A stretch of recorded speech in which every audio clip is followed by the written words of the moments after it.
carbon fiber, full suspension, mid-drive, currently comes in at about 52 pounds.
I gotta tell you, that motor is really quiet. This is a mountain bike.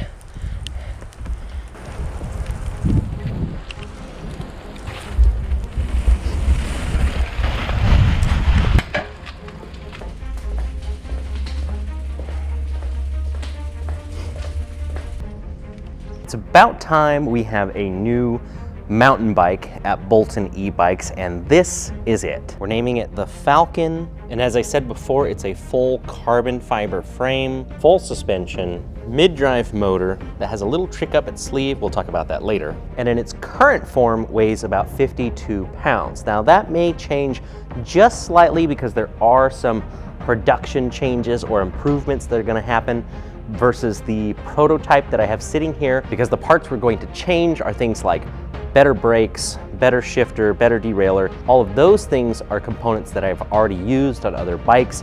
I know the quality's good and they're gonna be a really good fit for this bike. Now, if you've been following Bolton e-bikes for a while, you'll know that if we come up with a new bike, we don't just pick any old bike off the shelf.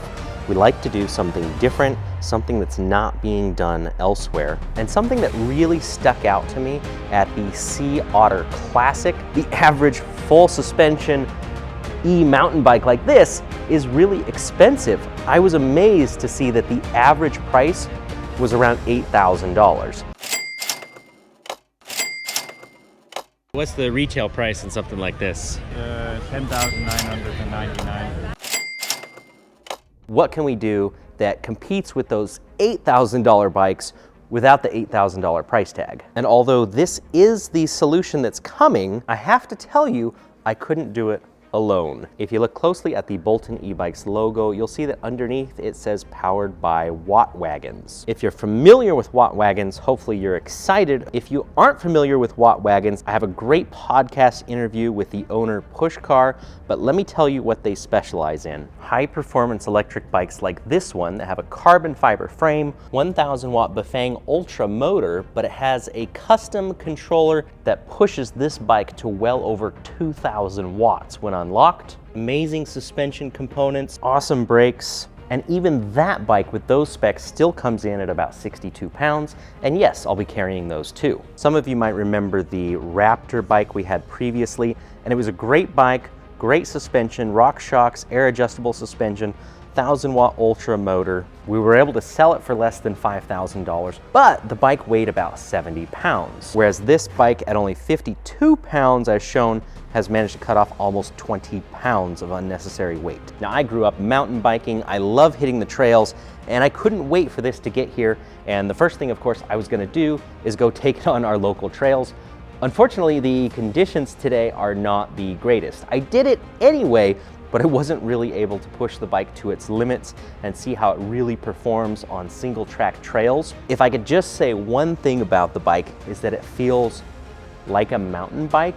And for the first time on a Bolton e-bike, I kind of forget that it's an e-bike, if that makes sense. Now, a big part of that is because of the Bafang M600 motor.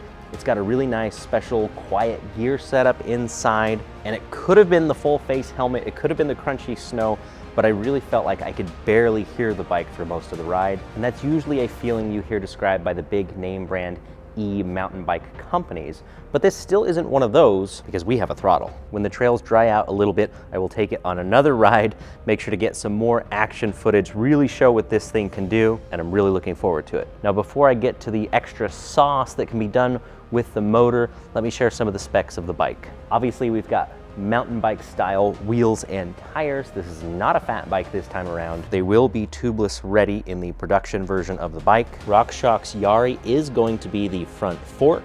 It's going to come with a 670 watt-hour down-tube battery with Samsung cells. That is going to change to the RockShox Monarch. And also, this is not the seat post. It will be a seat dropper on the production version of the bike as well. And although these Tektro hydraulic brakes aren't bad, we are going to upgrade those to SRAM, and the drivetrain is going to be from SRAM as well. I just want to make that clear that this bike is not 100% production ready. There will be a few different components that you're going to see when they come in the spring. Now, about that Bafang M600 motor, this one is set up for 500 watts nominal power.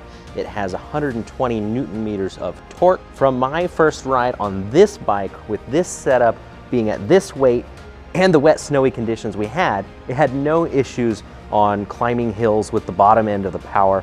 That was a ton of fun. Now, some of you might be wishing you could get a bike in this package at this light weight with more like a 750 watt nominal, 1000 watt peak, or even 1000 watt nominal motor. And the good news is you can, but that's again where Watt Wagons comes in, and they can put their upgraded controller into the Bafang motor, pushing this really lightweight M600 motor to over 1000 watts. I really think we've got something good going here, and this is going to be extremely competitive, again, with those name brand electric mountain bikes, because it can have more power, it's got a throttle, and it's likely to be less expensive, often by a few $1,000s, to comparable bikes. I'll put a link in the description for the Falcon. You can go check out all the official specs on our website, our approximate lead times, when you can get one.